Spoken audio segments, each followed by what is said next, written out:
ಪಾವಗಡದ ತಾಯಿ ಮತ್ತು ಮಕ್ಕಳ ಆಸ್ಪತ್ರೆಯಲ್ಲಿ ಕಳೆದ ಫೆಬ್ರವರಿ 22ರಂದು 7 ಮಂದಿ ಮಹಿಳೆಯರಿಗೆ ಶಸ್ತ್ರಚಿಕಿತ್ಸೆ ಮಾಡಲಾಗಿತ್ತು. ಇವರಲ್ಲಿ ವೀರ್ಲಗುಂದಿ ಗ್ರಾಮದ ಅನಿತಾ ಎಂಬ 30 ವರ್ಷದ ಮಹಿಳೆಗೆ ಸಂತಾನ ಶಕ್ತಿಹರಣ ಶಸ್ತ್ರಚಿಕಿತ್ಸೆ ಮಾಡಲಾಗಿತ್ತು. ಅವರು ಫೆಬ್ರವರಿ 22ರಂದು ಮೃತಪಟ್ಟಿದ್ದಾರೆ. ಅದೇ ರೀತಿ ರಾಜವಂತಿ ಮೂಲದ ಅಂಜಲಿ ಎಂಬ 20 ವರ್ಷದ ಮಹಿಳೆಗೆ ಸಿಸೇರಿಯನ್ ಮೂಲಕ ಹೆರಿಗೆ ಮಾಡಲಾಗಿದ್ದು, ಇವರು ಬೆಂಗಳೂರಿನ ವಾಣಿ ವಿಲಾಸ್ ಆಸ್ಪತ್ರೆಯಲ್ಲಿ ಫೆಬ್ರವರಿ 24ರಂದು ಮೃತಪಟ್ಟಿದ್ದಾರೆ.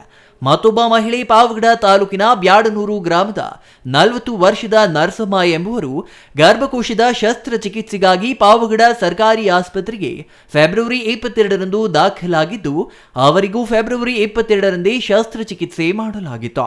ಇವರು ಬೆಂಗಳೂರಿನ ವಾಣಿ ವಿಲಾಸ್ ಆಸ್ಪತ್ರೆಯಲ್ಲಿ ಚಿಕಿತ್ಸೆ ಪಡೆಯುತ್ತಿದ್ದು, ಫೆಬ್ರವರಿ 25ರಂದು ಮೃತಪಟ್ಟಿದ್ದಾರೆ. ಈ ಎಲ್ಲ ಸಾವುಗಳಿಗೆ ನ್ಯಾಯ ಒದಗಿಸುವಂತೆ ಒತ್ತಾಯಿಸಿ ಸೋಮವಾರ ಮಧ್ಯಾಹ್ನ ಪಾವಗಡ ಪಟ್ಟಣದ ಸರ್ಕಾರಿ ಆಸ್ಪತ್ರೆ ಮುಂಭಾಗದ ಬಳ್ಳಾರಿ ರಸ್ತೆಯನ್ನ ತಡೆದು ಪ್ರತಿಭಟನೆ ನಡೆಸಿದ್ದಾರೆ.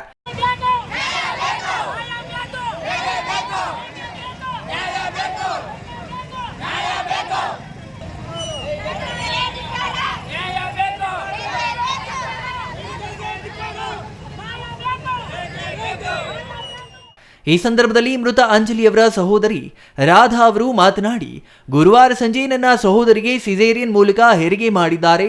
ಶಸ್ತ್ರಚಿಕಿತ್ಸೆ ಮಾಡಿದ ಬಳಿಕ ನನ್ನ ಸಹೋದರಿ ನರಕ ಅನುಭವಿಸಿದ್ದಾಳೆ. ಅವಳಿಗೆ ಈಗ 3 ವರ್ಷದ ಹೆಣ್ಣು ಮಗು ಮತ್ತು 4 ದಿನದ ಗಂಡು ಮಗು ಇದೆ. ಅವರನ್ನ ಪೋಷಿಸುವವರು ಯಾರು ಎಂದು ದುಃಖ ತೋಡಿಕೊಂಡಿದ್ದಾರೆ.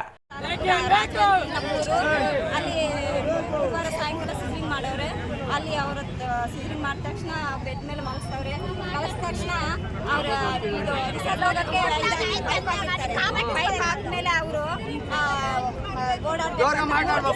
ನಾವು ಸಿಜರಿಂಗ್ ಮಾಡಿದ್ರೆ ಇದಕ್ಕೂ ಆಗಲ್ಲ, ವಿಸೈಡ್ ಬರೋಕ್ಕಾಗಲ್ಲ. 3 ಜನ ಇದ್ಬೇಕು ನಮ್ಮನ್ನ ಸಿಜರಿಂಗ್ ಮಾಡಿದ್ರೆ. ಆದರೂ ಅವರು ಡಾಕ್ಟರ್ ಹೇಳಿದಾರಂತೆ, ಒಂದಿನಕ್ಕೆ ಎದ್ದು ಅಡ್ಡಾಡ್ಬೇಕಂತೆ, ಬಾತ್ರೂಮ್ ಹೋಗ್ಬೇಕಂತೆ.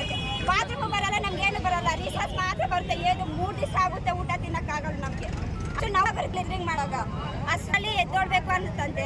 ಅದು ಪೈಪ್ ಆಗೋಕ್ಕೆ ಕಿತ್ತೋಗ್ಬಿಟ್ಟೈತಂತೆ. ಅವ್ರಿಗೆ ಹೇಳಿದ್ರೆ ಇಲ್ಲ ಜಾಸ್ತಿ ಸೀರಿಯಸ್ ಆಗ್ಬಿಟ್ಟೈತೆ, ಬೆಂಗಳೂರು ಕಳಿಸಿ ಅಲ್ಲಿ ಹೋಗಿ ಅಂತ. ಅಲ್ಲಿ ಹೋದ ತಕ್ಷಣ ಅಲ್ಲಿ ಹುಡುಗಿ ನೋಡ್ಕೊಂಡು ಗೇಟ್ ಹತ್ರ ಹೋದ ತಕ್ಷಣ ಅಂತಂದ್ರೆ ನಮಗೆ ಕೈ ಆಗಲ್ಲ, ಮಗು ಅಂತ ಹೇಳ್ಬಿಟ್ಟವ್ರು. ಇನ್ನು ಮೃತರ ಸಂಬಂಧಿಗಳ ಪ್ರತಿಭಟನೆ ಹಿನ್ನೆಲೆ ಶಸ್ತ್ರಚಿಕಿತ್ಸೆ ಮಾಡಿದ್ದ ವೈದ್ಯ ಸೇರಿ 3 ಆರೋಗ್ಯ ಸಿಬ್ಬಂದಿಯನ್ನ ಕೆಲಸದಿಂದ ವಜಾ ಮಾಡಲಾಗಿದೆ. ಜೊತೆಗೆ 2 ಶುಶ್ರೂಷಕಿಯರನ್ನ ಅಮಾನತು ಮಾಡಲಾಗಿದೆ. ಪಾವಗಡ ತಾಲೂಕು ಆಸ್ಪತ್ರೆ ಆಡಳಿತ ವೈದ್ಯಾಧಿಕಾರಿಯನ್ನ ಎತ್ತಂಗಡಿ ಮಾಡಲಾಗಿದ್ದು, ಗುತ್ತಿಗೆ ಆಧಾರದ ಮೇಲೆ ಕರ್ತವ್ಯ ನಿರ್ವಹಿಸುತ್ತಿದ್ದ ಪ್ರಸೂತಿ ಮತ್ತು ಸ್ತ್ರೀರೋಗ ತಜ್ಞೆ ಡಾಕ್ಟರ್ ಪೂಜಾ, ಪದ್ಮಾವತಿ, ಶುಶ್ರೂಷಣಾಧಿಕಾರಿ ಹಾಗೂ ಕಿರಣ್ ಓಟಿ ತಂತ್ರಜ್ಞರನ್ನ ಕೆಲಸದಿಂದ ವಜಾ ಮಾಡಲಾಗಿದೆ. ಡಿಎಚ್ಒ ಡಾಕ್ಟರ್ ಮಂಜುನಾಥ್ ಅವರು 3ರನ್ನ ಕೆಲಸದಿಂದ ವಜಾ ಮಾಡಿ ಆದೇಶ ನೀಡಿದ್ದು, ಪಾವಗಡ ಸರ್ಕಾರಿ ಆಸ್ಪತ್ರೆ ಆಡಳಿತ ವೈದ್ಯಾಧಿಕಾರಿ ಡಾಕ್ಟರ್ ಕಿರಣ್ ಜಿ ಅವರನ್ನ ಎತ್ತಂಗಡಿ ಮಾಡಲಾಗಿದೆ. ಡಾಕ್ಟರ್ ಕಿರಣ್ ಜಿರನ್ನ ವೈನ್ ಹೊಸಕೋಟೆ ಸಮುದಾಯ ಆರೋಗ್ಯ ಕೇಂದ್ರಕ್ಕೆ ವರ್ಗಾವಣೆ ಮಾಡಿ ಡಿಎಚ್ಒ ಆದೇಶ ನೀಡಿದ್ದಾರೆ. ಡಾಕ್ಟರ್ ಕಿರಣ್ ಜಿ ಅವರ ಜಾಗಕ್ಕೆ ಡಾಕ್ಟರ್ ಎಎಸ್ಎಲ್ ಬಾಬು ಅವರನ್ನ ನೇಮಕ ಮಾಡಿ ಡಿಎಚ್ಒ ಡಾಕ್ಟರ್ ಮಂಜುನಾಥ್ ವರ್ಗಾವಣೆ ಆದೇಶ ಮಾಡಿದ್ದಾರೆ. ಇನ್ನು ಪಾವಗಡ ಸರ್ಕಾರಿ ಆಸ್ಪತ್ರೆಯ ಶುಶ್ರೂಷಕಿಯರಾದ ನಾಗರತ್ನಮ್ಮ, ಮಾರಕ್ಕ ಎಂಬುವರನ್ನ ಅಮಾನತು ಮಾಡಲಾಗಿದೆ. ಆಸ್ಪತ್ರೆಯಲ್ಲಿ ಹೆರಿಗೆ ಆಗಿರೋಂಥ ಮಕ್ಕಳಿಗೆ ವಾಸೆಕ್ಟಮಿ ಮಾಡಿದಾಗ 3 ಹೆಣ್ಣು ಮಕ್ಕಳು ಸಿಸ್ಟಮೆಕ್ಟಮಿ ಆಪರೇಷನ್ ಮಾಡಿದಾಗ ಸಿಸರಿನ್ ಮಕ್ಕಳಿಗೆ 3 ಜನ ಮರಣ ಆಗಿರೋ ಬಗ್ಗೆ ಅಂಜಲಿಯನ್ನ ಕುಟುಂಬ ಇವತ್ತು ಬಂದು ಏನು ಪ್ರತಿಭಟನೆ ನಿಮಿತ್ತ ಮಾಡಿದ್ರು. ಅದ್ರ ಸಂಬಂಧಪಟ್ಟಾಗಿ ಈಗಾಗಲೇ ಜಿಲ್ಲಾ ತನಿಖಾ ತಂಡ ಮತ್ತು ರಾಜ್ಯ ತನಿಖಾ ತಂಡ ಬಂದು ಏನು ಕಾರಣ ಇದಕ್ಕೆ ಸಾವಿಗೆ ಅನ್ನೋದ್ರ ಬಗ್ಗೆ ತನಿಖೆಯನ್ನು ಮಾಡೋಕ್ಕೆ ಅದಕ್ಕೋಸ್ಕರ ಎಲ್ಲ ಬೇಕಾದಂಥ ವಿಧಿವಿಧಾನಗಳನ್ನು ಮಾಡಿದ್ದಾರೆ. ಅದನ್ನು ರಾಜ್ಯ ಮಟ್ಟಕ್ಕೆ ಕೊಂಡೊಯ್ದಿದ್ದಾರೆ. ಅವರಿಂದ ವರದಿ ಬಂದ ತಕ್ಷಣ ಈಗ ತಾಲೂಕು ವೈದ್ಯಾಧಿಕಾರಿಗಳು ತಿಳಿಸಿದಂತೆ ಏನು ಯಾರಿಂದ ದೋಷವಾಗಿದ್ದು ಅದನ್ನು ಕಾನೂನು ರೀತಿಯಲ್ಲಿ ಆ ಸಂಬಂಧಪಟ್ಟ ಮೇಲಾಧಿಕಾರಿಗಳು ಕ್ರಮವಹಿಸ್ತಾರೆ. ಮತ್ತು ಈಗಾಗಲೇ ಪ್ರತಿಭಟನೆ ಶ್ರೀತ ಅಂಜಲಿ ಪರವಾಗಿ ಹಾಜರಂತ ಏನು ತಿಳಿಸಿದ್ರು ಅವ್ರಿಗೂ ಸಹ ಏನು ತಾಲೂಕು ಬಂದು ರಿಪೋರ್ಟ್ಸ್ ಕೊಟ್ಟು ಅವ್ರ ಮುಂದಿನ ಕ್ರಮ ಏನು ತಗೊಂಡು ಅವ್ರ ಬೇಡಿಕೆ ಇದ್ದಲ್ಲಿ ಅದನ್ನು ಕಾನೂನಾತ್ಮಕವಾಗಿದ್ದರೆ ಅದನ್ನು ಅವರಿಂದ ಅರ್ಜಿ ಸ್ವೀಕರಿಸಿ ಅವ್ರ ನಿಯಮಾನುಸಾರ ಏನು ಅವಕಾಶ ಇದೆ ಕಾನೂನಲ್ಲಿ ಅದು ಮಾಡಿಕೊಡುವಂಥ ಭರವಸೆ ತಾಲೂಕು ಆಡಳಿತ ನೀಡುತ್ತೆ ಅಂತ ಎಲ್ಲ ತಿಳಿಸಬಹುದು. ಕಳೆದ 22ರಂದು ಒಂದೇ ದಿನ 7 ಮಹಿಳೆಯರಿಗೆ ವಿವಿಧ ಶಸ್ತ್ರಚಿಕಿತ್ಸೆ ಮಾಡಲಾಗಿತ್ತು. ಶಸ್ತ್ರಚಿಕಿತ್ಸೆ ಬಳಿಕ ಓರ್ವ ಮಹಿಳೆ ಪಾವಗಡ ಸರ್ಕಾರಿ ಆಸ್ಪತ್ರೆಯಲ್ಲಿ ಸಾವನ್ನಪ್ಪಿದ್ರ.